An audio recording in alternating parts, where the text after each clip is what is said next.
नमस्कार, उत्तराखंड की खबरों के साथ हाजिर हूं मैं अनुपम। प्रदेश की छोटी बड़ी खबरों को लेकर के देहरादून से खबर है। मुख्यमंत्री पुष्कर सिंह धामी की छवि को धूमिल करने के आरोप में पुलिस को शिकायत दी है बीजेपी की तरफ से।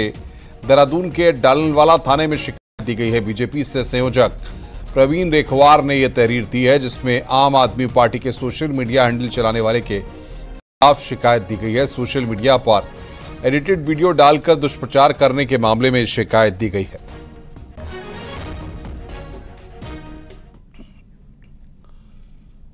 मुख्यमंत्री पुष्कर सिंह धामी का तूफानी प्रचार अभियान लगातार जारी है। सीएम धामी ने आज हरियाणा के फरीदाबाद संसदीय सीट के लिए प्रचार किया। धामी ने यहां पर बीजेपी प्रत्याशी कृष्णपाल गुर्जर के लिए पहले तो रोड शो किया, जिसमें हजारों की संख्या में लोग शामिल हुए। फिर एक विशाल जनसभा को संबोधित किया। सीएम धामी ने कहा कि 2014 से पहले भारत की पहचान एक दब्बू देश की हुआ करती थी, लेकिन पीएम मोदी ने आज भारत को दुनिया का सिरमौर बना दिया।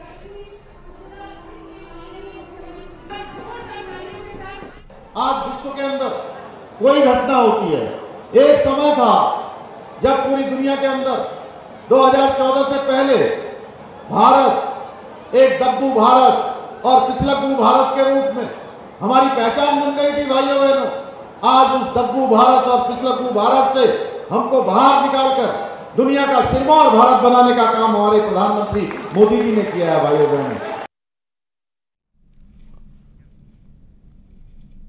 पौड़ी जिले में आज शाम अचानक मौसम बदल गया, जिससे पूरे जिले में मूसलाधार बारिश देखने को मिली। पौड़ी के केशवर और पाबौ क्षेत्र के कई हिस्सों में तेज बारिश हुई। बारिश के कारण कचरो क्षेत्र का पंचराड गदेरा उफान पर आ गया। तस्वीर में आप देख सकते हैं किस तरह से गदेरा उफान पर आ गया। गदेरा पानी सड़क पर तेजी से बहता नजर आ रहा है, इससे ट्रैफिक भी बाधित हो गया। वहीं कई क्षेत्रों में बरसाती नाला भी सड़क पर बहने लगा। अचानक इतना ज्यादा पानी आने से लोग भी दहशत में आ गए।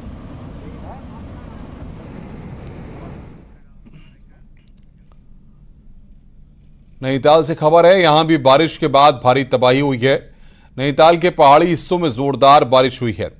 कई महीनों बाद हुई मूसलाधार बारिश से कुछ जगहों पर आपदा जैसे हालात बन गए। हाईवे पर पानी आने लगा तो गाड़ियों का जाम भी लग गया। जो अल्मोड़ा हल्द्वानी हाईवे का है, जहां तेज बारिश से जनजीवन अस्त व्यस्त हो गया और सड़क पर नाले आने से हालात खराब हो गए। तेज नालों के बहाव में यातायात भी हाईवे पर कई घंटों तक रुका रहा, इससे यात्रियों को भी दिक्कतों का सामना करना पड़ा। लंबे समय बाद पहाड़ों में इस तरह की बारिश हो रही है। में बादल फटने के कारण उत्तरकाशी से खबर है, यहां पर चिन्याली सिरोड़ ब्लॉक में बारिश के बाद तबाही हुई है। मूसलाधार बारिश के बाद बौड़ी गांव में कुछ घरों में मलबा घुस गया। ग्रामीणों के मवेशी घरों के अंदर फंस गए हैं। हालांकि किसी भी तरह की जनहानि की खबर नहीं है, लेकिन रास्ते तबाह हो गए हैं और आने जाने के लिए कोई रास्ता नहीं बचा है। ग्रामीण मलबा हटाने में जुटे हुए हैं। इसका रेस्क्यू कर सकते हैं। भैंस है और एक जोड़ी बल्द है।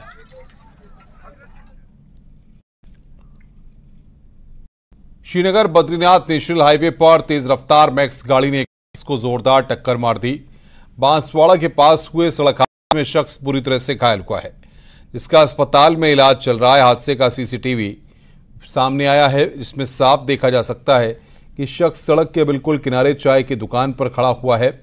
तभी एक बेकाबू मैक्स गाड़ी उसे टक्कर मार देती है। वहीं मौके पर मौजूद लोगों ने घायल को फौरन अस्पताल में भर्ती कराया है।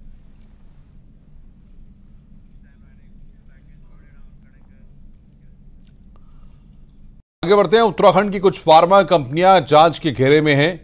कई फर्मों की दवाइयां बार बार दूसरे राज्यों में फेल हो रही हैं। ऐसे ही एक मामले में 12 दवाइयों के सैंपल घटिया पाए गए हैं और ड्रग डिपार्टमेंट ने लाइसेंस कैंसिल करने की प्रक्रिया शुरू कर दी है। उत्तराखंड में 250 फार्मा कंपनी एलोपैथ दवा बना रही हैं। ऐसे में समय समय पर हो रही चेकिंग में कई कंपनियों की दवाइयां मानकों को पूरा नहीं कर पा रही हैं। केंद्रीय दवा मानक नियंत्रण संगठन ने अब अलर्ट जारी करते हुए प्रदेश की 12 दवा निर्माता कंपनियों के सैंपल घटिया दर्जे बताए हैं, जिनमें देहरादून, हरिद्वार, उधम सिंह नगर की निर्माण इकाई बन रही हाई बीपी, हार्ट, न्यूरो, आंख, एसिडिटी समेत 12 दवाइयां मानकों को पूरा करती नहीं पाई गई। डिपार्टमेंट ने इन सभी दवाइयों के लाइसेंस निरस्त करते हुए आगे की कार्रवाई शुरू कर दी है।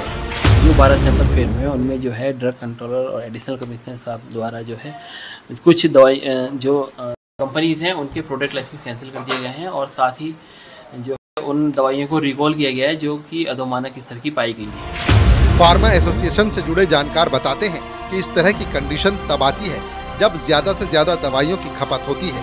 दवा कंपनी दवाइयों की ज्यादा सप्लाई और ज्यादा मुनाफे के लिए ऐसे काम करती हैं, लेकिन सरकारी अस्पतालों में जो दवाइयां पहुंच रही हैं, उनको सरकारी सर्टिफाइड लैब में चेक करने के बाद ही अस्पताल में भेजा जाता है। जब दवाओं का क्रय किया जाता है तो पहले उसका कुछ परसेंटेज जो है जो सरकार द्वारा अधिकृत लैब होती हैं उनमें भेजा जाता है उनको। जब वहाँ से रिपोर्ट ओके होकर आती है उसके बाद ही दवाइयों का डिस्ट्रीब्यूशन किया जाता है और जो अधोमानक श्रेणी की दवाइयाँ होती हैं उन्हें बाजार से हटा दिया जाता है ड्रग विभाग द्वारा। मानकों के मुताबिक दवाओं का न होना गंभीर मसला है और ये लोगों की जान से भी खिलवाड़ है, लिहाजा ऐसे में मामलों पर सख्ती से कार्रवाई होनी चाहिए। न्यूज़ 18 के लिए देहरादून से भारती सकलानी की रिपोर्ट।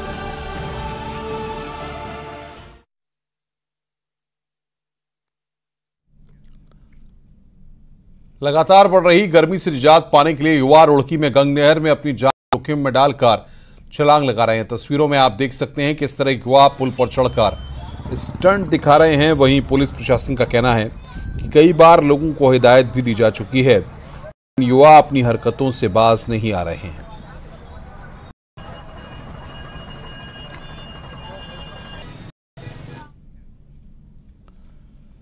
नैनीताल में पहले तो जमकर अवैध निर्माण हुआ और अब कार्रवाई के नाम पर सिर्फ खाना पूर्ति हो रही है। कहने को तो 1995 से शहर में व्यावसायिक निर्माण बैन है, लेकिन बैन सिर्फ कागजों पर ही हो रहा है।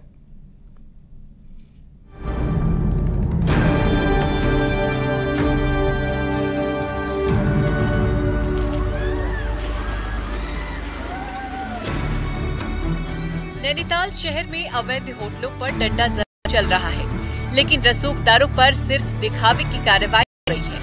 पिछले 10 दिनों में चिन्हित 234 होटलों में मात्र 5 को ही सीज किया जा सका है, तो बिना अनुमति चल रहे 10 होटलों को सिर्फ नोटिस देकर खाना पूर्ति की गई है। इन होटलों के पास न लाइसेंस है, न ही होटल चलाने की अनुमति, पार्किंग तो दूर की बात है। हालांकि प्रशासन कह रहा है कि अवैध निर्माण पर कार्रवाई की जा रही है। अभी अवैध हर प्रकार का जो कंस्ट्रक्शन है जो अवैध है किसी ना किसी प्रकार से और प्राधिकरण के माध्यम से उस पर एक्शन लिया गया है।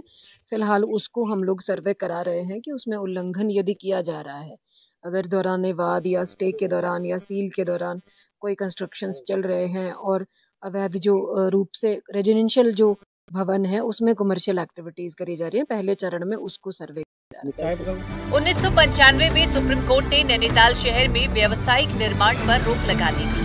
बावजूद इसके ग्रीन से लेकर छोटे तालाबों तक अवैध निर्माण यहां के रहवासियों ने कर दिया।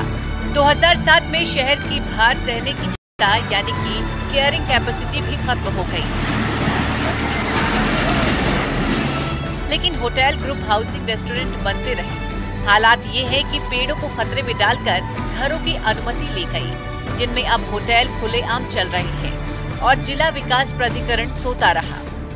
और प्रशासन बहुत अच्छा कार्य कर रहा है, लेकिन कहीं न कहीं प्रशासन के भी अपनी समस्या है, क्योंकि वो लोग भी जो रसूखदार लोग हैं, जिनका इन्फ्लुएंस है, जिनके ऊपर कोई न कोई गॉडफादर है, उन लोगों के ऊपर एक्शन नहीं लिया जाता।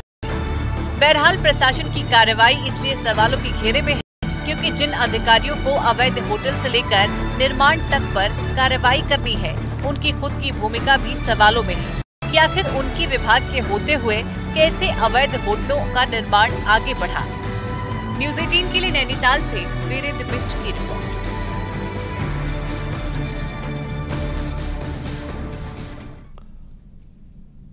आगे बढ़ते हैं। चमोली की नीति घाटी में पर्यटन को बढ़ावा देने के लिए पर्यटन विभाग ने राफ्टिंग शुरू कर दी है।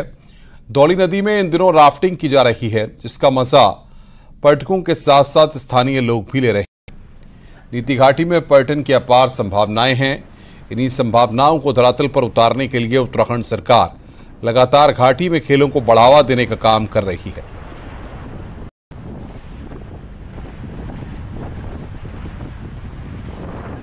सूखी भलगांव, लाता और जो हमारे जेलम जो स्पॉट हैं, धौली गंगा के नदी तट हैं, यहाँ पे जो रिवर राफ्टिंग का जो ट्रेलर चल रहा है, मैं पर्यटन विभाग का धन्यवाद करता हूँ। आगे बढ़ते हैं। बाराती नाच रहे हैं, महिलाएं मंगल गीत गा रही हैं। पूरे माहौल में शादी का उल्लास देखने को मिल रहा है और दुल्हा दुल्हन हैं दो पेड़। इन दो पेड़ों की खास शादी पर देखिए हमारी ये खास रिपोर्ट। पहाड़ के ज्यादातर जंगल इन दिनों सुलग रहे हैं, लेकिन इन सुलगते जंगलों के बीच पहाड़ के कुछ लोग पर्यावरण संरक्षण के लिए अपनी अनोखी परंपरा पेश कर रहे हैं। बागेश्वर के मयूं गांव में पीपल के पेड़ की अनूठी शादी कराई गई। पीपल के पेड़ की शादी बरगद के पेड़ के साथ वैदिक मंत्रोच्चार और परंपराओं के साथ कराई। पर्यावरण संरक्षण के लिए ग्रामीणों ने ढोल ताशों के बीच नाचते गाते हुए पीपल बरगद वृक्ष का विवाह कराया।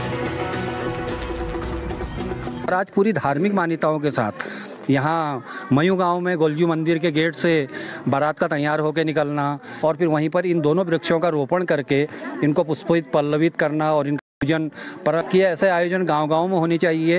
ये न केवल पर्यावरण संरक्षण का संदेश देते हैं बल्कि लोगों को सामाजिक रूप से एकजुट होने का संदेश देते हैं। ग्रामीणों ने दो पेड़ों की इस शादी समारोह को पहाड़ी परंपरा से पूरा किया। वृक्षों की इस शादी का उद्देश्य पर्यावरण के प्रति जागरूकता फैलाना है। कैसा आयोजन हो, सब लोग शामिल हों और मेरे माध्यम से सभी लोग इसमें अपना योगदान कर सकें। और इसमें अमूमन हमारे सभी मित्रगण परिवारजन इसमें शामिल हुए हैं, जिनकी वजह से ये पूरी तरह सफल हो रहा है। पहाड़ के लोक जीवन में प्रकृति का विशेष महत्व है। पीपल और बरगद की अनोखी शादी भी प्रकृति के सम्मान की एक परंपरा है। न्यूज़ 18 के लिए बागेश्वर से सुष्मिता थापा की रिपोर्ट।